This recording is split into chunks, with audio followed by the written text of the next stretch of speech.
que van a estar unidas por unas comunicantes, ¿no? La comunicante anterior y la comunicante posterior. ¿Ya? Y esto va a estar dado por la carótida interna, lógico, y la carótida externa, siendo la carótida interna de alguna forma la más importante. De ahí las ramas terminales son estas, las que decíamos, ¿no? La cerebral anterior y la cerebral. ¿Ya? Y la carótida interna también tiene una rama, que esta rama de la arteria oftálmica es importante. Esta arteria oftálmica es una de las ramas más importantes de la carótida. Ponemos que las ramas terminales son estas, ¿no? La carótida, perdón, la cerebral anterior y la media, pero hay una rama que es oftálmica, que como es eso va a irrigar la parte de la retina, y la principal forma de manifestación de los TIAs es como ocular, ¿no? Es la amaurosis fugaz, que significa un paciente que bruscamente pierde la visión, pero como decía la definición, en una hora ya recuperó, ¿no? Perdió la visión y en una hora recuperó. ¿Qué pasó ahí? Una obstrucción de la arteria oftálmica, ¿ya? Es una amaurosis fugaz. Y en la parte, ¿no? Y acá le decimos la comunicante posterior, ¿no? La arteria oftálmica que ya le hemos descrito, y la comunicante posterior que es esta. Y de ahí tenemos el otro porcentaje de irrigación que va a irrigar el 20%, o es importante para el 20%, y acá vamos a tener esto, ¿no? Las arterias vertebrales, ¿no? Que son ramas de la arteria subclavia, van a pasar por acá, por los agujeros focales, y van a dar diferentes ramas, ¿no? Para el bulbo, para la protuberancia, para el mesencéfalo, para el cerebelo, y finalmente para la parte posterior, ¿no? La parte posterior de nuestro cerebro, vamos a decir, la parte o el lóbulo occipital. Son ramas de la subclavia y estas se van a unir con estas subclavias, van a pasar y van a formar el famoso tronco basilar. Y este tronco basilar va a ser el que da estas ramas para lo que es, ¿no? El bulbo, la protuberancia mesencéfalo, el cerebelo y la parte posterior de nuestro cerebro. ¿Qué es esto? ¿No? La explicación. Muy bien, finalmente la unión de todo esto va a formar el famoso polígono de Willis, ¿no? La circulación anterior que va a estar regulada por la carótida interna y la circulación posterior por el polígono, por las arterias basilares, que son ramas, ¿no? Que son la unión de las arterias vertebrales de su hueso, ¿no?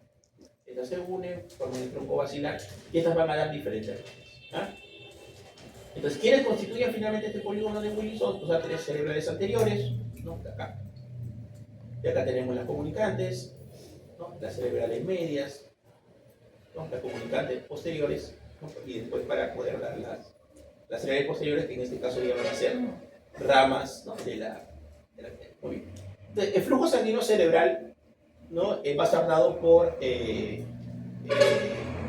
todo el flujo que va a la parte del encéfalo en cierto tiempo y es directamente proporcional a la presión de perfusión cerebral. Esta presión de perfusión cerebral es importante, ¿no? Y inversamente la proporción de resistencia vascular cerebral. Entonces, esto cuando hablamos de operaciones de lo vamos a desarrollar. Pero lo que quiero que entiendan ustedes ahora es esta presión de perfusión cerebral. Porque, ¿qué significa esto? Que cuando la presión de perfusión cerebral cae, finalmente esto va a producir las lesiones isquémicas, ¿no? Es decir, normalmente nuestra presión de perfusión cerebral es de 50 a 55 mililitros por 100 gramos minuto. Esto es lo normal. Entonces, ¿qué sucede? Vamos a poner acá.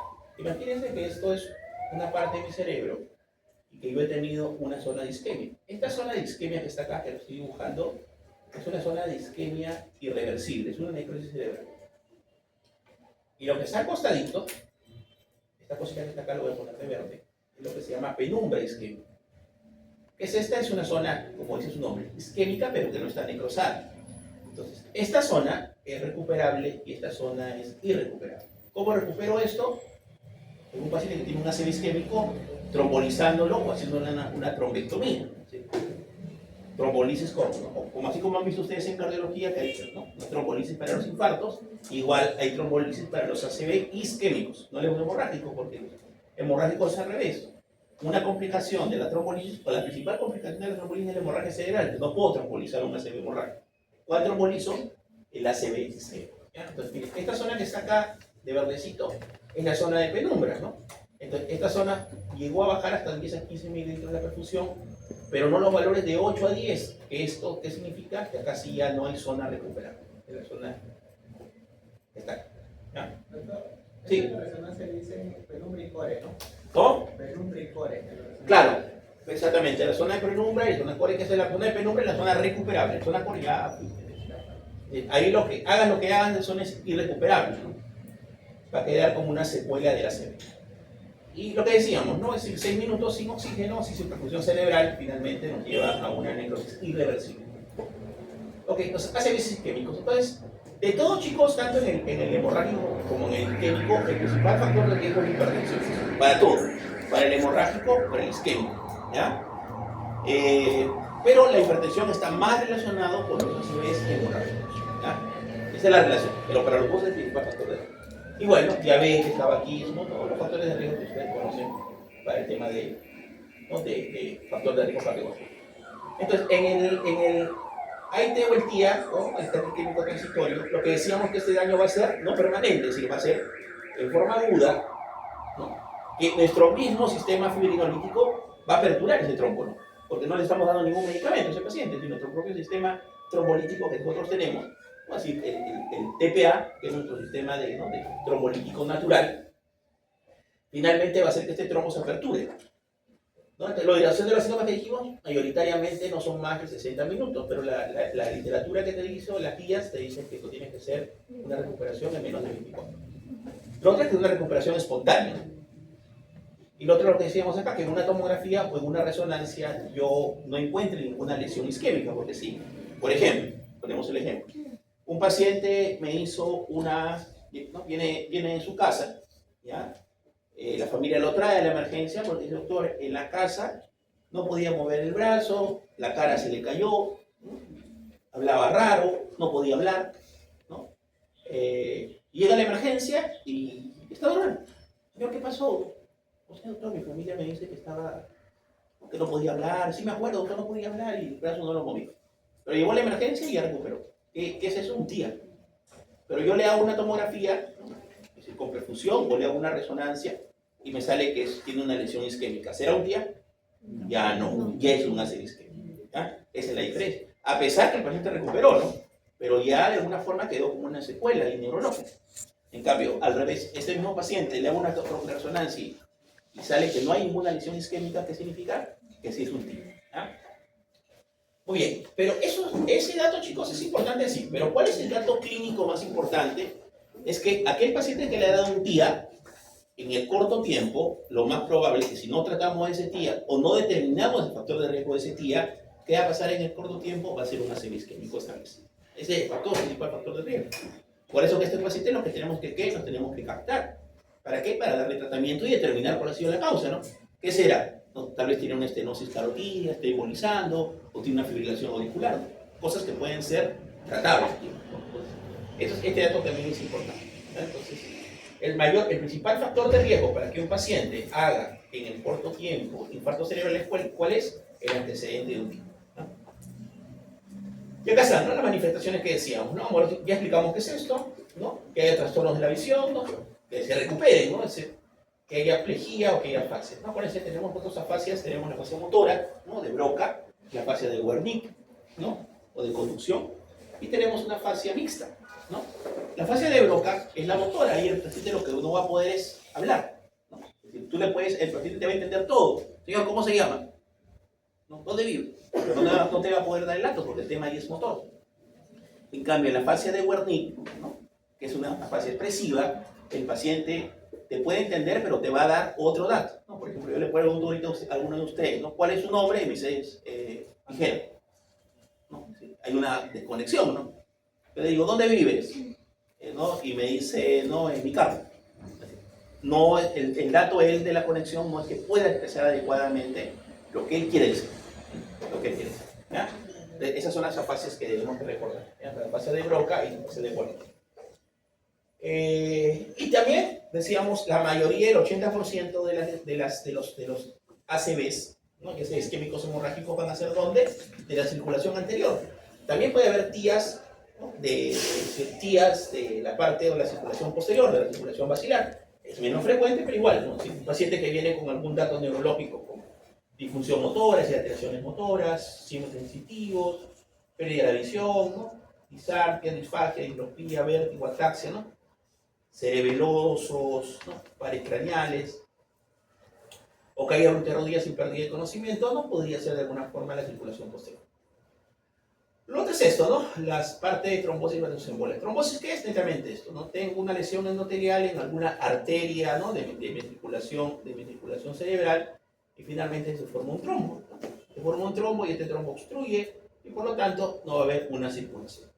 Diferente al hemoligénico, ¿no? Acá de alguna forma yo tengo bien a mi estructura, pero hay algo que envía un trombo y hace que obstruya la circulación. Son cosas diferentes, ¿sí? Okay. En la aterotrombosis, por eso que este cuadro es de instalación nocturna, ¿no? Y que va evolucionando, ¿no? El paciente va empeorando porque finalmente el trombo va creciendo y va obstruyendo más la circulación. En cambio, el emboligénico es brusco, ¿no? Porque imagínense ustedes que tengan un paciente que tiene una fibrilación auricular, usted que lo ha visto en cardio, ¿no? Y que manda un émbolo, ¿qué creen? ¿Va a ser así lentito? ¿No? De un momento a otro, el paciente le hace una arritmia, bota un trombo y ahí presenta las lesiones neurológicas, no las lesiones neurológicas. Es de estación brusca repentina, no presenta pedromos y el cuarto se completa súbitamente en segundos, ¿no? Bueno, entonces, ¿cuál es el factor de riesgo más importante para embolización? Es el corazón. El corazón hace embolizaciones, ¿no? ¿Cuál es la arritmia más emboligénica? ¿Cuál es? La fibrilación auricular. ¿Qué zona del corazón es la más emboligénica? Por eso le digo, eso me gusta, a mí me gusta. El otro año me va a autorizar para tomar un examen de fin de ciencias clínicas. Para hacer un remember, pues, ¿no? De sexto, séptimo y octavo, ¿no? El examen final. Si apruebas, pasas a cirugía. ¿Cuál es? La aurícula izquierda. ¿Y de la aurícula izquierda qué pasa? La orejuela izquierda. Acuérdense, eso es importante. Vos se lo preguntan en los exámenes, chicos. No es algo que yo estoy inventando. Tienen que saber, ¿no? ¿Cuál es la arritmia más emboligénica? ¿Ya? ¿Cuál es la zona más emboligénica? Y de la aurícula izquierda, ¿cuál es la zona más emboligénica? Entonces, todo eso, chicos, finalmente va a llevar a que tengamos una embolización.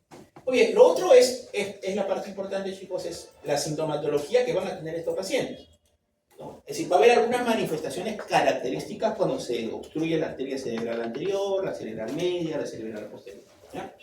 Por ejemplo, uno de los cuadros clínicos más graves, ¿no? Es decir, mayoritariamente, a ver, vamos a ver. Por ejemplo, un paciente hace una fibrilación auricular, ¿ya? Yo tengo acá mi émbolo. ¿Dónde creen ustedes que va a ser que este émbolo se vaya? Hacia acá, que siga de frente, o que se vaya hacia atrás. A ver, por lógica. Así es esto. ¿Y esta cuál es? La cerebral media. Entonces, va la siguiente pregunta, ¿no? ¿Cuál es la arteria más afectada por los émbolos? La cerebral media. Pero ¿cuál es el tema de esto? Como decíamos que es un émbolo, se puede obstruir. Es diferente. A ver, ¿qué será? La arteria cerebral media puede ser la parte distal o puede ser la parte proximal. La pregunta es, ¿la parte proximal o la parte distal de alguna forma será más grave, tendrá una manifestación? La proximal es lógico porque finalmente va a afectar todo, ¿no? Y un émbolo grande, entonces las manifestaciones de la cerebral media, cuando hay una obstrucción, van a ser graves y severas. ¿De qué vamos a tener acá? Hemiplegia, hemicoestesia, hemianopsia homónima contralateral, ¿no? Si no va a poder ver a los costadillos. Y a esto que le gusta, mira su lesión. Si cuando hay alteración de la cerebral media, mira su lesión. ¿De dónde estaría acá la lesión? A la derecha. Así es. Acá está la lesión. ¿Pero dónde estaría la plejía? Así es. Ya, chicos, pregunta de examen. Esto es lo que tienen que analizar. Afasia es el hemisferio dominante, igual. Todos los que somos diestros, ¿cuál es nuestra zona dominante? El lado izquierdo. Así es. Pero en los diestros, en los zurdos también. Es decir, en los zurdos también su lado dominante también es el lado izquierdo, ¿no? En menor proporción, ¿no? Pero también en los dos. Entonces, en la mayoría de seres humanos, nuestra hemisferio dominante es el lado izquierdo. Repercusión sobre la conciencia, ¿no? Como produce obstrucción, ¿no? Una gran obstrucción, finalmente esto que produce necrosis, y la necrosis que produce inflamación, radicales libres, ¿no? Inflama, un edema cerebral, ¿no? Y esto que va a producir alteración neurológica, ¿no? Edema, hipertensión endocrina y coma, ¿cierto? En traducción, los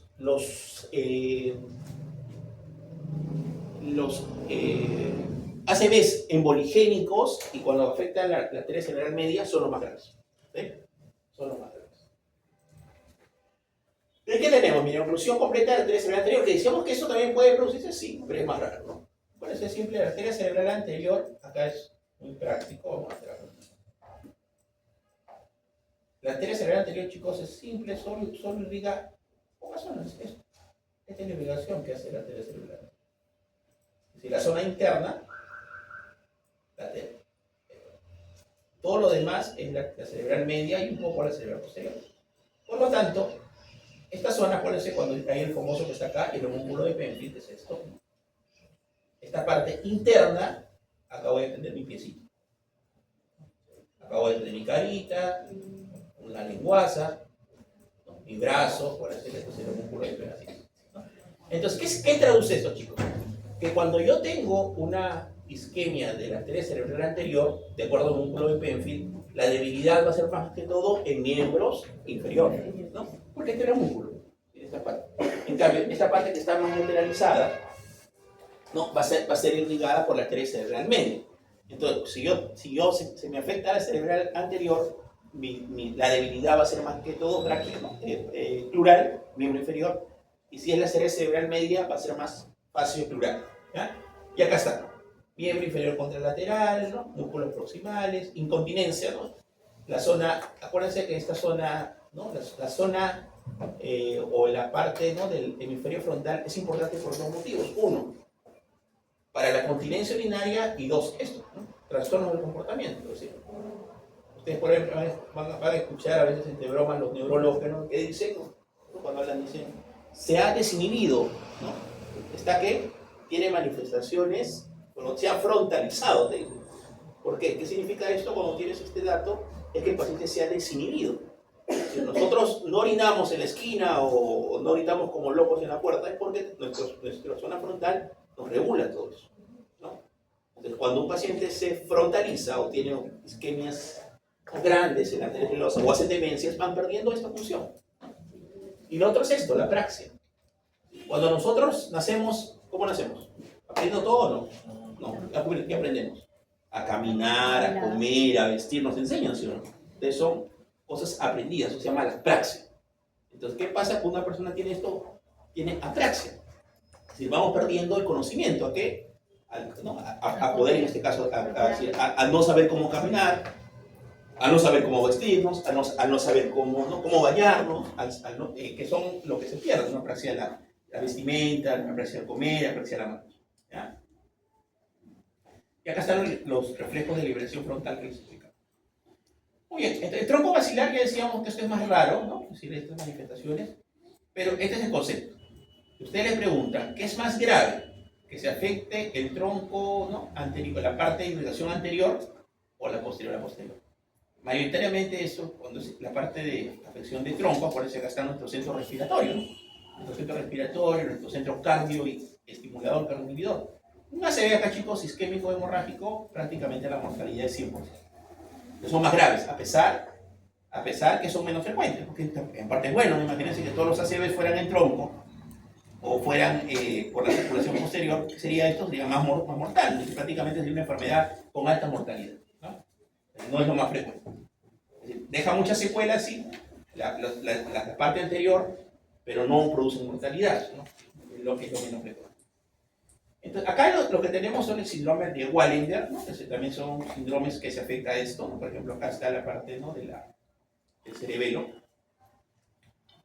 la parte del vermis cerebeloso, el cuerpo y el vermis, ¿no? Y esta es una obstrucción por la pica, ¿no? Que es la arteria cerebelosa posterior inferior, ¿ya?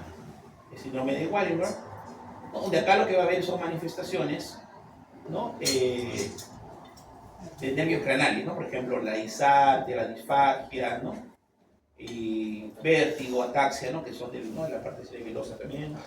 Entonces, diplopías. Es decir, van a haber manifestaciones de pares craneales, van a haber manifestaciones cerebelosas, ¿no? Que son los más característicos. Entonces, ¿qué va a haber acá? Déficit sensitivo termarquésico, parece el nivel del acuerdo vocal, ¿no?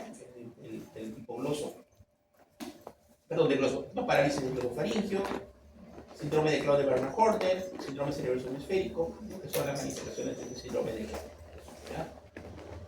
Muy bien, entonces cuando decíamos la carótida interna, ¿qué va a hacer? ¿Cuál es lo más característico de esto? ¿No? Que puede obstruirse completamente, es lógico, ¿no? Por un émbolo, ¿no? O por una aterosclerosis.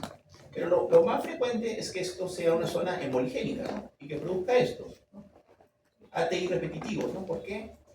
Por obstrucción de la arteria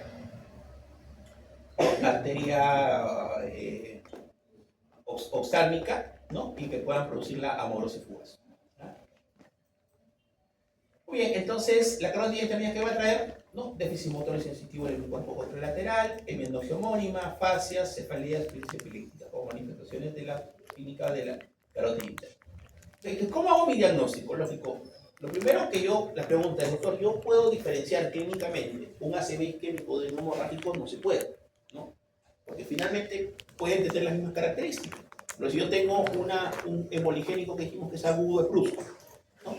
Con manifestaciones bruscas, ¿no? En cambio, un ACV hemorrágico es igual, tiene manifestaciones. Clínicamente no puedo. Entonces, ¿qué necesito que ayudarme yo? Con imagenología. ¿Cuál es el examen de elección? Cuando yo sospecho un ACV, lo primero que tengo que pensar, lo primero que tengo que hacerle es hacerle un hemoglucotes. No, claro. Primero tengo que hacer todo el ABCD. Lo digamos, ok, ya vi que está estable, estas funciones, respira, ok, no hay ningún inconveniente, hemoglucotes. ¿Por qué? Porque el principal diagnóstico diferencial del ACV es hipolicemia.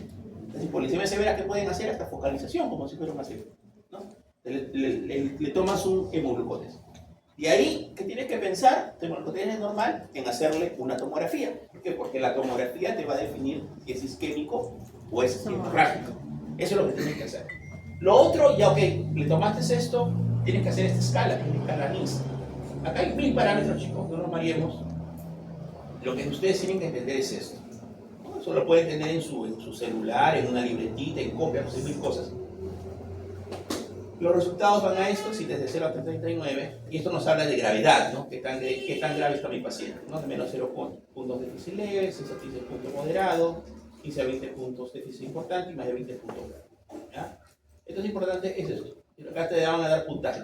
No nos malguemos netamente lo que tienen que ver ustedes, que son 11 puntos de evaluación, ¿no? 11 puntos, y por ejemplo, esto se divide en el 1A, 1B, 1C. 2, 3, 4, ¿no? El 5A, 5B, 6A, 6B, 7, 8, 9, 10 y 11. ¿No? Entonces no son 11 en sí, sino son algunos parámetros se dividen en las técnicas. Y de eso cuantificas cuánto tiene tu paciente y le sacas el técnico. ¿Ya? Pero decíamos, ¿qué es lo más importante? La tomografía. Porque la tomografía que te va a definir si es un ACV isquémico o hemorrágico. Al toque. Entonces la tomografía en un paciente que viene por un trastorno motor agudo o por una alteración neurológica aguda, con esto define. ¿Qué otro dato importante? Que lo único que me va a poder decir la tomografía a mí es que hay hemorragia, ¿no? O es normal. Porque al inicio las imágenes neurológicas en un ACV isquémico no son agudas. Recién yo voy a ver las manifestaciones en 24 a 48 horas después de haberse presentado el ACV. La hemorragia aparece inmediatamente. Ahorita vamos a ver unas imágenes para que ustedes vean la topografía, volumen de la lesión, que eso se puede calcular, repercusión en estructura específica. Y acá está. Esto es lo normal. Esta es una tomografía normal. Esto es hiperdenso. Hiperdenso, que es en medicina, en tomografía es blanco. ¿No? Como la sangre tiene hierro, ¿qué hace? Va a jalar de alguna forma, ¿no? Se va a ver de estas características blanquito. ¿No? Blanco. Entonces, por ejemplo, la calota también es blanca, ¿no? Estas son calcificaciones. Calcificaciones que podemos tener acá. Ok, pero ¿qué pasa? Miren, acá yo tengo una imagen negra. Es una imagen hipodensa. ¿Qué arteria creen que sea eso? Ah, sí, es bien grande lo que dijimos, ¿no? ¿Qué pensaré? ¿Que es aterotrombótico o hipoligénico? Hipoligénico probablemente. Probablemente. Entonces, yo con esta lesión tan grande ya me asusto, ¿no? Porque es bastante grande. Y estas son las que matan, ¿no? Si los isquémicos de la cerebral media, pues decíamos que son los... Acá, donde mayoritariamente se producen los sangrados es en el putamen, en los ganglios basales. Y de estos, el putamen es el más afectado, que es uno de los ganglios basales. Cuando hablemos de trastornos motores vamos a describir un poquito más. Entonces, por eso me interesa la tomografía. Es decir, yo tengo un paciente que viene con una focalización aguda, ¿ya? Y una fase, para entender rápidamente, como un caso clínico que venía en tu examen. Igual. Ok. Pregunta. A ver, me da la locura y pongo imagen. ¿Cuál de los dos me trombolizo? Exactamente. ¿no? Porque ¿qué dijimos? Al inicio no voy a poder ver esta imagen. ¿Esta imagen de cuánto es? ¿De 24 o 48 horas? O que sea una alteración grave. Cuando es grave también se puede ver más precozmente, ¿no? Como algo así. En cambio, ¿este lo puedo trombolizar? No, porque lo trombolizo, ¿qué va a pasar? Voy a terminar ¿dónde? En piedras gordas. Claro. Bueno, porque estoy haciendo una negligencia. Los ACV isquémicos se trombolizan y los ACV hemorrágicos no. Pregunta, ¿esto también podría embolizarlo? No. Porque este paciente debe tener un NIS alto. Los NIS altos y los NIS bajos no se trombolizan tampoco. O cuando la lesión isquémica es grande. O cuando yo sospecho que es un ACV isquémico grande. Más que todo de la arteria era cerebralmente. Chicos, contexto importante. Doctor, una pregunta. ¿Y si en caso veo el signo de la cuerda?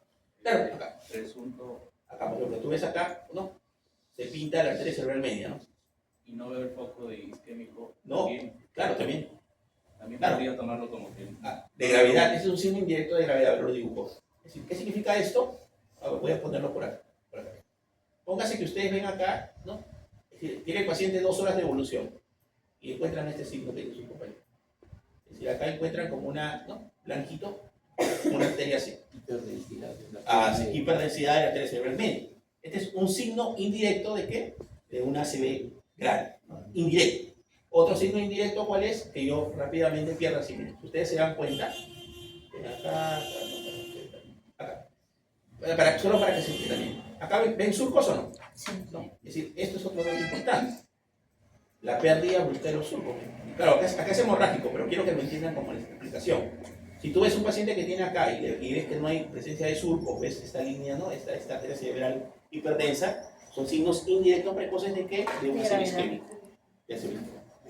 ¿Ya? ¿Que se ve? Se puede ver. Ok, entonces, ¿y la resonancia? La resonancia es buena, no digo que no se pueda utilizar, pero ¿en qué hospital? A ver, en el Pocharcas, Hipólito Unanue, ¿dónde están ustedes? ¿Hay un resonador? No, creo que recién en María Auxiliadora han inaugurado y me apuesto que Calme ya no funciona. Así es. Porque le dan 24 por 24 a los chicos. ¿Qué pasa? Es decir, no digo porque, claro, puede haber su cuota y todo lo demás, ¿no? Yo no digo que no. Pero es 24 por 24, ¿sí o no? Imagínense, se cansa, se va a cansar. Entonces, en ese caso, la resonancia, y aparte que la resonancia, chicos, necesita una preparación especial. La tomografía, ¿no? Probablemente ustedes han visto, es rápido, ¿no? Si el paciente lo mete, a veces necesitan ni siquiera de sedarlo, nada. Pero imagínense un paciente con ACV isquémico que empieza a agitarse. No va a participar, no va a colaborar. No, la resonancia necesita que el paciente esté quietecito para que pueda hacer una buena imagen. Entonces, no es una imagen, una resonancia, digamos, que de emergencia podamos hacerlo. ¿Okay? En Estados Unidos es diferente, pues, chicos. Allá directamente hay anestesiólogo de guardia para el área de emergencia. Tú necesitas un paciente para una sedación rápida, para una resonancia que lo sean ahí. Entonces acá no se puede. Si el anestesiólogo está para qué, para la guardia de emergencia quirúrgica, ¿no? Pero no es que esté para un área específica. Entonces, lo que necesitamos es la tomografía. Pero, vuelvo a repetir, la resonancia define desde el momento que llega si es isquémico hemorrágico, a diferencia de la resonancia que se demora en ver el tema isquémico. Y ahí tenemos el Doppler, ¿no? El Doppler que acá lo que evalúa es las carótidas. ¿Qué es importante acá, chicos? Que puede haber aterosclerosis. Así es, ¿no? Yo tengo acá el Doppler, imagínense usted, le hago el Doppler a mi paciente y me describe flujo, obstrucción, te dice, una obstrucción del 80%. ¿Por qué te mandaron al paciente? Porque había hecho un TIA. ¿Qué hacemos con este paciente? ¿A dónde lo derivo? Al cardiovascular. Porque cuando tienes una obstrucción más del 75% y es sintomática, ¿qué significa eso? Que dijimos que con los tiempos debe ser un TIA. Pero un ACV, perdón, si es un TIA. Y si ya te hizo un ACV, todavía mucho más. Entonces, acá es importante porque puedo hacer quirúrgicamente, puedo hacer dos cosas. Puedo hacer uno es invasivo, un procedimiento invasivo, ¿no? Que realmente lo hace el cardiovascular o el cardiólogo intervencionista, ¿no? Que es ponerle ¿qué? Un stent, le pone así como en el corazón, se apertura esto, ¿no? O lo otro que es entre cirujano de tórax, ¿no? O vascular, y que te hace una endarectomía, es decir, te saca la grasa quirúrgicamente y ¿qué va a hacer? Te va a aperturar, ¿no? Y lo otro es la angiografía cerebral, que esto que es lo que quiero ver es mi polígono de Willis, ¿no? ¿Dónde está la alteración? Más que todo que cuando hay aneurismas, ¿no? Aneurismas por malformaciones arteriovenosas o por hemorragia subaracnoidea clínica constante. ¿Ah? Eso también, ¿no? Ustedes lo han visto en la parte de hematología, ¿no? A ver, ¿sería frecuente que venga un paciente de 30 años y venga con un ACV isquémico? No, pues. No. Que venga con un trombosis del miembro superior, que venga con un síndrome de Buchiari. ¿No? Raro, pues, ¿no? ¿En qué pienso? En trombofilia. ¿Cuál es la principal causa de trombofilia? Pregunta de hematología para su examen de grado de médica quirúrgica. ¿Qué deficiencia? Factor 5 eléctrico. Esa es la principal causa de qué? De trombofilia. Y hay otras, ¿no? Deficiencia de proteína C, de proteína S, ¿no? Deficiencia de trombina 3, ¿no? La otra que es el síndrome antifosfolipídico. Son trombofilias. Eso es lo que tengo que pensar en una persona que me hace un ACV joven. Estudio hematológico. Cardiovascular, importantísimo, porque ya dijimos, ¿no?, que mi corazón es el lugar donde más manda émbolos. ¿Ah? Ok. Y acá es lo que tengo que hacer con el paciente. Mira, cuidado vía aérea, ¿no? Por ejemplo, este paciente, cualquiera de los dos, ¿no? El que me vino con una hemorragia y tiene Glasgow en 6, y el que me vino con un ACV isquémico de la cerebral media y viene un Glasgow en 5. ¿Qué hago con estos pacientes? Pregunta de examen. En simulación 3 le hemos preguntado. Ah, no tenemos pregunta. Pregunta de simulación 3. Lo intubo, ¿no? Tengo que intubarlo, entonces acá está. Cuidado de vía aérea. Monitoreo cardíaco, lo pongo en un monitor y veo que está fibrilando, manejo la fibrilación, ¿no? Soluciones salinas, si no pueden ser ni al medio normal, perdón, soluciones ni muy hipotónicas ni muy hipertónicas, tienen que ser soluciones, ¿no?, balanceadas, o al medio normal, ¿no?, al uno normal, para que no produzcan alteraciones neurológicas, ¿no? Hipotensión, deshidratación, o lomos, mucho volumen o poco volumen. Oxígeno, vigilancia neurológica. ¿Cómo hacemos esto? Monitoreo del Glasgow horario, ¿no? Le indicamos a la enfermera, ¿no?, es el monitoreo, que la enfermera nos ayude, o el interno de guardia, o el residente, que ver el Glasgow, ¿no? También el paciente llegó a la hora en Glasgow en 13, y a las 2 horas lo tengo en Glasgow en 11, después no voy y a la media hora este Glasgow en 10, ya no voy a esperar hasta que llegue hasta 8 para intubarlo, ¿no? Tengo que intubarlo, ¿no?, porque cada vez el Glasgow está yendo, pues, en un decaimiento en boca sola grave, ¿no? Entonces, eso me habla de alguna forma. Más, me encuentro un isopórico, ¿no? Hay algo, muchas cosas ahí. El tema de la presión, ¿no? Acuérdense, chicos, que eso lo vamos a ver igual cuando veamos hipertensión endocraniana, que la perfusión cerebral es que depende de la presión arterial media. Entonces, si yo a un paciente que me ha hecho un ACV isquémico tiene presión alta, ¿le doy captopril o no? No, pues, nada, ningún antihipertensivo, chicos. Porque ¿qué va a hacer? Me disminuye la perfusión arterial media y disminuyo mi perfusión cerebral. Pero tampoco hay extremos, ¿no? Si yo tengo 220 con 120, recién ahí trato de bajarlo. Porque esto más que todo ya sería asociado a una emergencia hipertensiva. O si yo quiero trombolizarlo. Si yo quiero trombolizarlo, esta es la presión que yo debo de tener. Menos de 185 con 110. ¿Ya? Si bajo la perfusión. ¿Si baja qué? La perfusión. Si bajas la perfusión cerebral, uno, esa zona de penumbra la puede poner isquémica. Ese es lo más grave.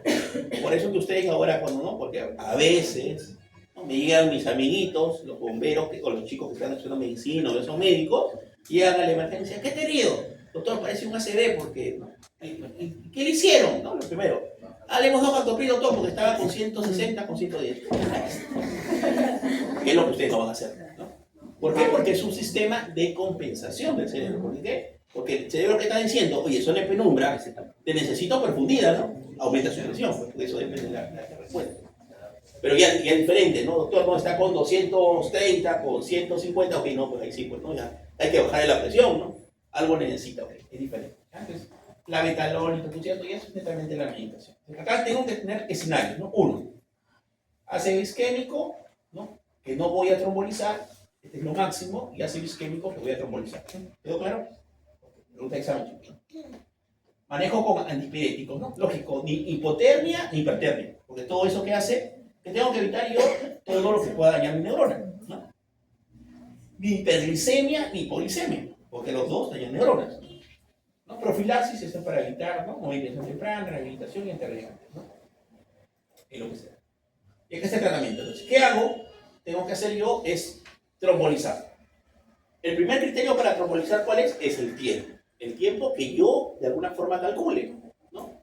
Porque hay formas que va a ser imposible calcular, ¿no? Por ejemplo, si un paciente, si a un abuelito lo dejaron a las 9 de la noche y va a la familia a las 8 de la mañana y ha hecho una plejía, no sé exactamente en qué momento lo ha hecho.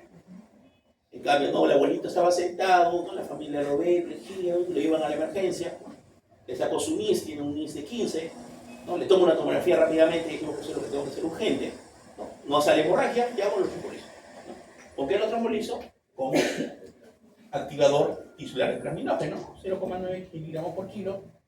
¿No? La idea, ¿cuál es? Mejorar tanto así. Mejorar la funcionalidad de esta persona, ¿no? Porque finalmente lo que va a hacer es va a aperturar esa zona obstruida. Entonces, el riesgo de hemorragia cerebral sintomática posterior que dijimos, cuando el NIX es más alto, tengo un NIX muy alto, o hay datos de isquemia en la etapa inicial. Lo que decíamos, ¿no? Si yo veo esto, ¿qué va a pasar? Si yo lo trombolizo, va a haber más riesgo de ¿qué? De hemorragia, ¿no? Que esto se convierta un ACV isquémico en hemorrágico o que hay una hemorragia cerebral asociada. Y acá veíamos, ¿no? Tromboelaterectomía, ¿no? Cuando hay ¿no? Obstrucción de la carótida sintomáticas, ¿no? Angioplastia, antiagregación, ¿no? Estenosis sintomáticas, ¿no? Más del 70% se benefician con cirugía. Estenosis menores, ¿no? Buena respuesta al tratamiento farmacológico, AINES, ¿no? Perdón, ácido nitrosalicílico. Bueno, sería también como aspirina. Manejo médico. Prevención, acá está todo, ¿no? Todo lo que debemos hacer, mejorar el estilo de vida, todo eso que ya es netamente para todos. Prevención secundaria, estatinas, ¿no? Le damos atorvastatina por un efecto de que reducen el colesterol, ¿no? Reducen el riesgo relativo, ¿no? Y que tienen un efecto pleiotrópico. ¿Qué significa un efecto pleiotrópico? Que disminuye la inflamación. Acuérdense que la aterosclerosis es inflamación, ¿sí? Entonces, tienen efectos antiinflamatorios dentro de la placa, ¿no? La placa lipídica. ¿No? El hemorrágico, acá en el hemorrágico, chicos, como decíamos, ¿no? Es el 15 a 20% de los ACV, más frecuentes son los isquémicos. Pero ¿cuál es el tema acá? Acá la pregunta, ¿no? ¿Cuál es más grave y tiene mayor mortalidad? Los hemorrágicos, ¿no? Los isquémicos generalmente son más graves. ¿Cuál es el principal factor de riesgo? Ya lo dijimos, ¿no? La hipertensión arterial. ¿No? ¿Dónde es la localización más frecuente? Ganglios basales. Factor de riesgo, miren, acá le ponen hipertensión, le ponen, ¿no? Doble. Así es el más importante. ¿Y esto qué pasa? Esta hipertensión crónica, chicos, va a producir esto. Es importante conocer. Los microaneurismas de Charcot-Bouchard, ¿no? ¿Qué hace la presión? Aumenta la rigidez, la toxicidad de la pared, placándulas blandas, obstrucciones de migración y sudoración, embolias a distancia. ¿O qué? O hay ruptura de la pared de pequeñas arterias penetrantes en los sitios correspondientes, ¿no? Recuerda, las arterias penetrantes son las que van a ir hacia la parte de la corteza, ¿no? Y hacia los ganglios basales, es decir, a la parte de la subcorteza. Estos son los que más se rompen. Entonces, ¿con qué asociación tenemos a la hipertensión? Con los microaneurismas de Charcot-Bouchard, ¿ya? Muy bien, después puede haber otras cosas, ¿no? Degeneración de la media, ruptura del vaso, ¿no? Mayoritariamente la infiltración. Manifestaciones clínicas, ¿no? Acá decíamos, súbito o síntomas rápidamente progresivos, es decir, una hemorragia masiva, súbito, ¿no? Lo otro que es, si es rápidamente progresiva, es porque tengo una hemorragia acá y va sangrando y va produciendo mayor manifestación clínica, ¿no? Pero mayoritariamente va a haber un déficit neurológico, ¿no? Agudo. Supratentorial, sensitivo motor contralateral, infratentorial, todo lo demás, ¿no? Arteriocraneales, ataxia, noctambus, miopía, crisis convulsiva, ¿no? Manifestaciones. Síntomas sugestivos, este es lo más grave, ¿no? Que finalmente esto lo que va a producir es una gran hemorragia, va a producir una hipertensión endocraniana, ¿no? Que eso lo vamos a ver al fin de la tercera clase. Ciclomeningios, ¿no? La expresión del hematoma y sus características orientan a la etiología. Muy bien, entonces acá tenemos un comienzo súbito, ya dijimos, ¿no? ¿Pueden ser de qué tipo? Pueden ser parenquimatosas, ¿no? Que son las más frecuentes, subaranoidea, que es el espacio, ¿entre qué espacio se encuentra? ¿Qué dijimos? Entre la vía madre y aracnoides y vía madre. ¿Estamos de acuerdo? Ahí se encuentra el espacio aranoideo, que es una zona importante porque acá hay bastantes de todas las arterias importantes que discurren por el cerebro. ¿Por dónde discurren? Por así es. De cuando se rompen estos aneurismas, ¿dónde sangran? Acá. La meningitis, ¿dónde más? Acá. Por eso, ¿no? Porque es una zona bastante irrigada. ¿Ya? Y las mixtas cuando tienes doble componente. Puedes tener doble componente. No, la hemorragia intraparenquimatosa es sangre en el parénquima. afecta mayoritariamente las quintas décadas de la vida. Este dato es importante porque hay una patología que se llama, ¿no?, que mayoritariamente produce también hemorragias cintas cerebrales, pero en adultos mayores, mayoritariamente en personas de 70 años. ¿Cómo se llama? La amiloidosis cerebral. Amiloidosis cerebral. Es decir, por ejemplo, yo tengo un paciente que me hace un ACV hemorrágico, pero no es hipertenso. Adulto mayor, pero no es hipertenso. ¿De qué pienso acá? Amiloidosis cerebral. Es la causa más importante de ACV hemorrágico en adultos mayores no hipertensos, ¿eh? Porque la principal causa es esto. ¿Ya? De ahí tenemos las primarias, ¿no? Son las secundarias, ¿no? Hipertensión crónica, hepatía, las amiloidosis cerebrales, o también llamadas angiopatías amiloides cerebrales, ¿no? Fulminante agudo se presenta con el esfuerzo y con diurnos, ¿no? Que son las características. Todas las manifestaciones, ¿cuál es el dato más importante? Hipertensión, ¿no? Y como van a ser hipertensión endocraniana, mayoritariamente, ¿dónde lo pasamos? A la UCI. Mayoritariamente, ¿qué zonas se van a afectar? Los ganglios basales y la cápsula interna. Muy bien, entonces, ¿qué voy a ver yo en mi imagen que dijimos? Hipertenso, blanco, ¿no? Así, esto es hemorragia. ¿Ya? Y angiografía, esto es netamente para ver más que todo hemorragia subarachnoidea. Lo mismo, es decir, las recomendaciones para el ACV isquémico hemorrágico son las mismas. La idea es prevenir de alguna forma el daño neurológico secundario. ¿Qué hacemos acá? Reducir la presión, ¿no? la presión intracerebral. Esto lo podemos hacer acá ¿con qué? Con manitol, ¿no? Con manitol o soluciones hipertónicas, ¿no? Cloruro de sodio al 3%. Puede ser de 3 hasta más, ¿no? Hasta 5%, 7,5%. Soluciones hipertónicas. ¿No? Si la hemorragia, ¿no? El tratamiento sí es mayor de 220, es lo que decíamos, ¿no? Si la presión está muy alta, tengo que bajar mi presión, ¿no? Evitar la hipovolemia, ¿no? Que es otro dato importante. Muy bien, la pregunta acá es, ¿y todos los hemorragias intracerebrales o intraparenquimatosas se operan? No. Acá, lo que mencionan las guías, todo lo que son cerebelosas se operan, ¿ya? Todas las hemorragias cerebelosas o de fosa posterior se operan, ¿no? Por el riesgo de que hagas una hipertensión endocraniana brusca, finalmente haces compresión del tronco y ahí quedó el paciente. Pues la cerebral se clava. En cambio, las parenquiomatosas va a depender de varios factores, ¿no? Por ejemplo, voy a poner acá dos ejemplos, ¿ya? Tengo un paciente que tiene una hemorragia parenquimatosa pequeña, ¿ya? Acá.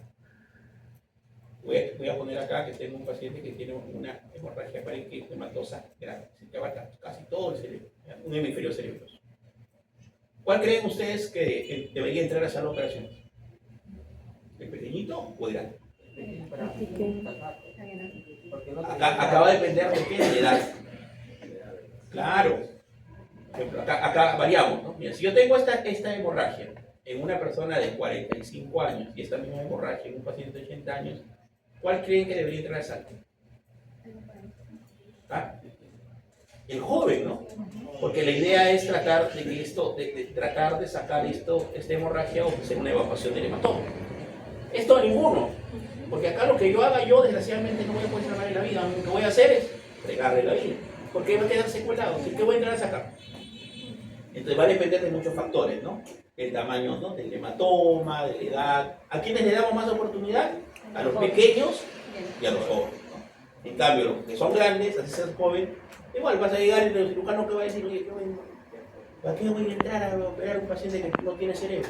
¿Qué voy a sacar? Es verdad, ¿no? Pero realmente nosotros ustedes que van a ser médicos, porque a veces va a llegar la familia y va a decir, no, pero opérenlo. La verdad es esa, desgraciadamente, ¿no? Y eso es algo establecido en las guías, no es algo que se me ocurra a mí, no es una guía personal, no es lo que dice la guía. Todos los cerebrosos operan. ¿Cuáles más se operan? Los pequeños en pacientes que tengan posibilidades de sobrevivir, ¿no? Y no factores de riesgo quirúrgico, altos factores de riesgo quirúrgico. Grave, miren, la mortalidad sin nada es alta, menos 50%. Y de 2, 1 se muere. Es una mortalidad bastante alta. Y depende de qué, de la ubicación, lo decíamos, ¿no? Peor las profundas, las de tronco que ya dijimos, no explicamos por qué. El tamaño, lógico, depende de una pequeña o una grande. Trastorno de conciencia, ¿cuál de estos dos te llevará a más trastorno de conciencia? O algo más grave, más edema cerebral. intensidad y duración de la crisis. Lo otro es esto, ¿no? Que son los aneurismas arteriales congénitos, es decir, personas que pueden nacer con estos aneurismas desgraciadamente y pueden romperse y pueden producir una patología que se llama la hemorragia subaranómica, ¿no? La famosa HCA, ¿ya? Estos aneurismas mayoritariamente, ¿dónde se van a encontrar? Acá, en las comunicantes anteriores, ¿no? Es decir, en la arteria cerebral anterior. Arteria cerebral anterior en la comunicante. Ahí es donde mayoritariamente vamos a encontrar. Sifoncardioideo, otras localizaciones, sí, pero mayoritariamente son acá, ¿no? En la parte cerebral, porque esto es, el sifoncardioideo no es en sí en el cerebro, ¿no? Es en el cerebro, ¿ya? Muy bien, HCA. ¿Qué es la HCA? Ya dijimos, es la presencia de sangre en el espacio aranoideo que está formado por la pía madre y la aranoide. ¿Cuál es la causa más importante de hemorragia subaranoidea? ¿Cuál es? Ruptura del aneurisma. En los niños, malformación arteriovenosa, y en los adultos, aneurismas seculares.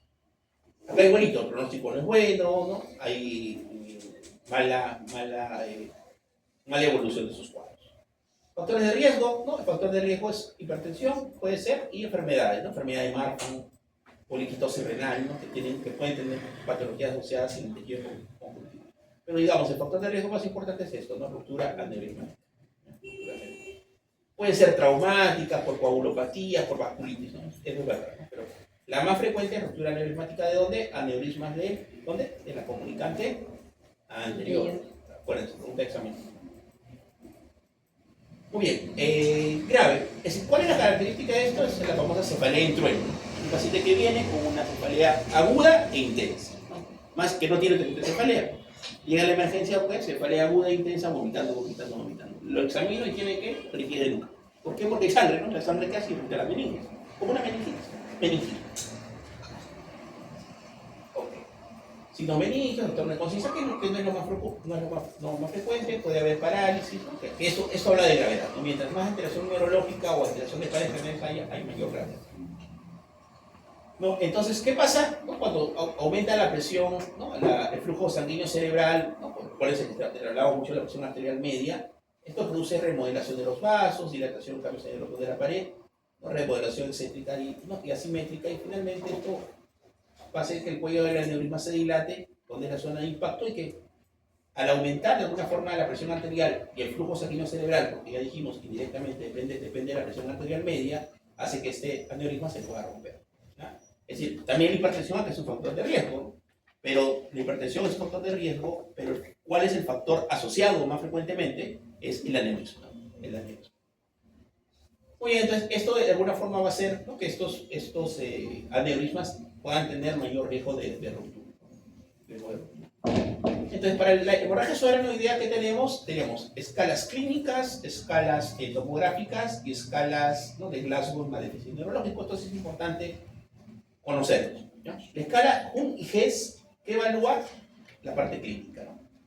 Asintomático, cefalea moderada, déficit total discreto, estupor. ¿Y cuál es el dato acá? Que mientras más tengamos más escala de más alta, es peor el pronóstico, ¿ya? Si ustedes se dan cuenta, ¿qué marca? Es la alteración neurológica, ¿no? Miren, déficit focal, estupor y coma, ¿no? Esto de alguna forma es lo que va a diagnosticar. No es lo más frecuente que haya alteración neurológica en las hemorragias subaranoideas, es verdad, pero cuando la hay, habla de mayor gravedad. Y la otra escala de Fischer, que es lo que te habla de lesiones, no vamos a dar ninguna imagen, ¿no? Si salen las externas, sangre difusa, coágulo, hematoma.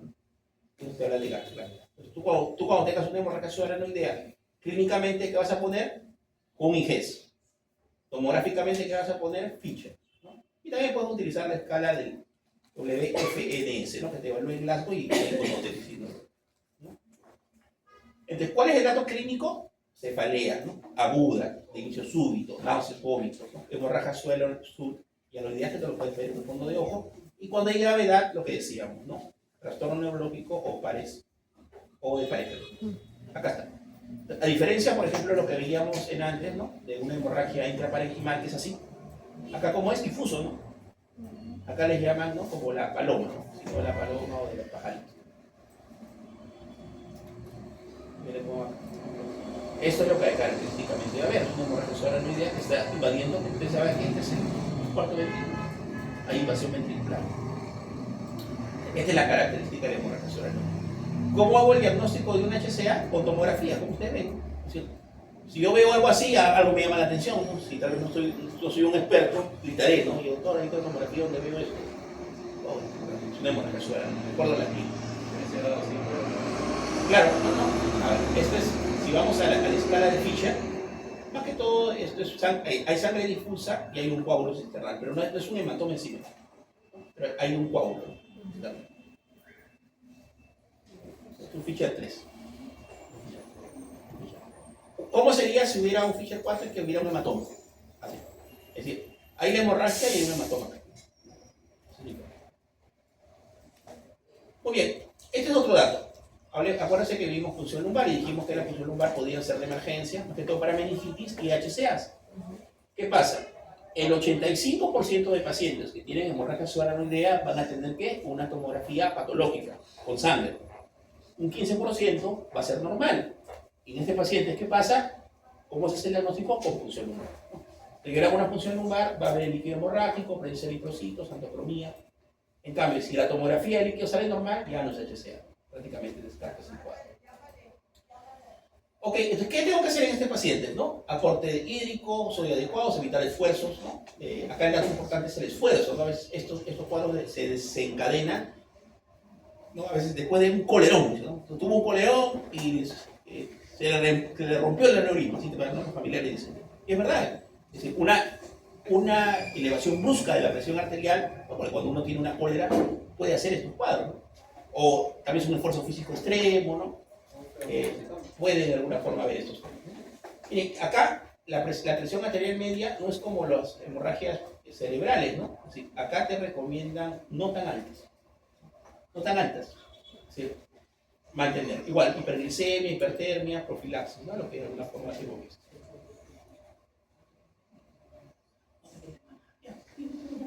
Y vamos a acabar un ratito. De esta clase nos vamos a hacer. Ok, entonces acá, por ejemplo, ¿qué es lo que yo puedo hacer el diagnóstico? Síndrome meningios, ¿no? Meningoencefalitis, accesos, enfermedades adicionales no como diagnóstico diferencial. Entonces, ¿cómo tratamos esto? Netamente pueden ser de dos tipos, ¿no? Microcirugía, donde se hace clipado de estos microaneurismas, o endovascular, donde ¿qué se hace? Se colocan, se hace un émbolo, ¿no? Se hace un émbolo de la aneurisma. Son los tratamientos. Hay dos complicaciones que debemos recordar, los chicos. Uno es el resangrado y otro es el vasoespasmo. ¿El resangrado qué es? Como dice su nombre, que vuelva a sangrar el aneurisma, ¿no? Entonces, eso es en los primeros días, tiene una mortalidad elevada. De todos los casos no tratados. ¿Cómo se tratan estos? ¿Cuál es lo ideal? Que este paciente entre inmediatamente a que le hagan, lo clipen o lo embolicen ese aneurisma. Ese es lo ideal. Si no se puede, ¿qué va a pasar? Por ejemplo, porque no hay un cirujano, ¿no?, especializado, o de alguna forma no tiene los clics, o no tiene forma de embolizarlo, ¿qué va a pasar esto, no?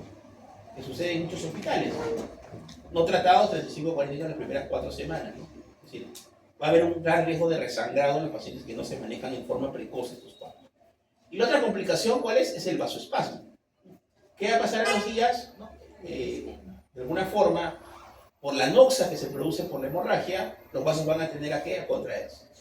¿Qué te va a llevar, lógico, si hay vasoespasmo? A isquemia, ¿no? Como si fuera un ACV isquémico. ¿Qué hay acá, no? Si un paciente, por ejemplo, que entró con hemorragia, tiene más cefalea, o tiene alteración mayor de la conciencia, o empieza a tener una focalización, ¿no? Entonces, este paciente hacemos un vasoespasmo. ¿Cómo hacemos el diagnóstico? Con Doppler transcranial, ¿ya? Y esto no es tan precoz como la hemorragia, sino se presenta en el 4º al 10º día de, ¿qué?, de la manifestación clínica. ¿Okay? Muy bien, graves otras más, ¿no? Edema pulmonar, arritmias, ciclolibros, CIHAT, son otras manifestaciones. Y esto directamente para conocimiento, ¿no? Que tenemos acá la malformación, que tiene un drenaje venoso, una arteria nutricia, ¿no? Y estos MAC también pueden romperse, ¿no? Pueden tener manifestaciones de ruptura, no lo vamos a ver en mucho caso, también es para que conozcan, ¿no? Por ejemplo, acá tengo una malformación grande, ¿no? Otra malformación acá. Imagínense, esto sangra y afuera. Miren acá, le han hecho esta es una tomografía, miren que ven, le he puesto contraste, miren, y acá le han puesto un aneurisma gigante. Son cosas ya muy graves. Igual, ¿no? Tratamiento se hace técnica cardiovascular, pronóstico es malo, etc. Muy bien. Entonces, hoy, como les dije, solo vamos a hacer esta clase. La otra semana, como que estén más frescos, continuamos con las demás. La clase 2 y la clase 3, chicos, es un complemento de la clase 1. ¿Ya? La clase 2 y la clase 3 es un complemento de la clase 1. ¿Sí? Es lo mismo. Infarto y hemorragia que hemos hablado, sino que acá están para que tengan más paralelos. La otra semana empezamos con epilepsias, avanzamos algunas más y la otra es terapia. La otra semana tenemos hasta la tercera semana.